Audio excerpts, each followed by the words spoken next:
What are some cities that you really love in terms of going for like food adventures? I know we've talked about San Sebastian before. I've been 3 times since I saw you. Oh, really? Incidentally, Well, okay, actually, maybe a better question. What's underrated? direct flights from London City to San Sebastian? Correct. Yes. That is a sensational place. They are also my fellow. Apparently, the Basques share their Y chromosome with the Welsh, so I feel particular. I swear everyone shares their Y chromosome with the Welsh. Well, that's because we're so incredibly fertile.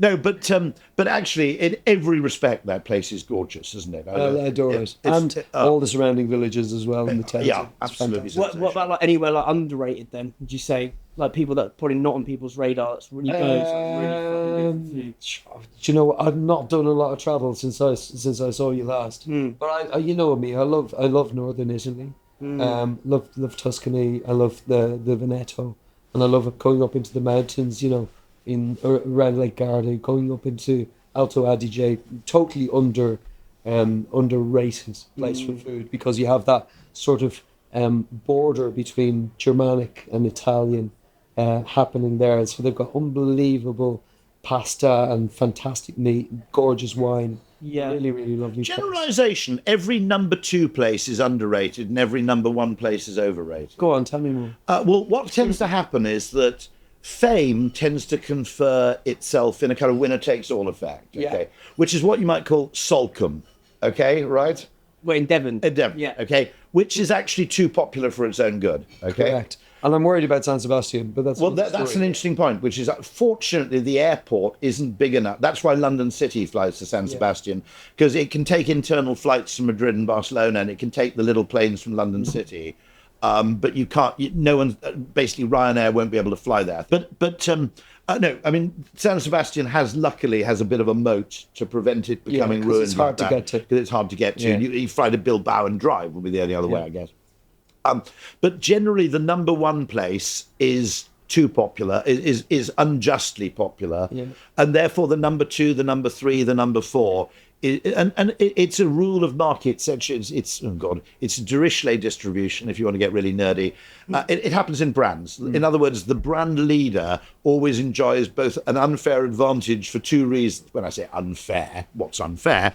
And the reason is, let's get it right, which is it's a part of more people's repertoire, and the people who have it in their repertoire buy it more frequently within their repertoire. So you get a combinatorial effect where, for example, this is why people go to Umbria rather than Tuscany, or they go to the Lot rather than the Dordogne, which is that the place that's most famous is probably, maybe it's 5% better than the second best place. Although you might argue when it gets really, really crowded, it's now 15% worse. Yeah. Okay. And if you want to buy a house in Solcombe, forget it. Right? So the trick is often to go and find a number 3, number 4. I'd often say, actually, for example, if you want to go to an American city, you've got to choose the time of year, right? Go to Chicago. Yeah, I don't know, Chicago. You'd agree with that, okay? Totally. Why Chicago? But everybody would go. Orlando, New York, LA, right? Standard places, Florida, everybody goes there.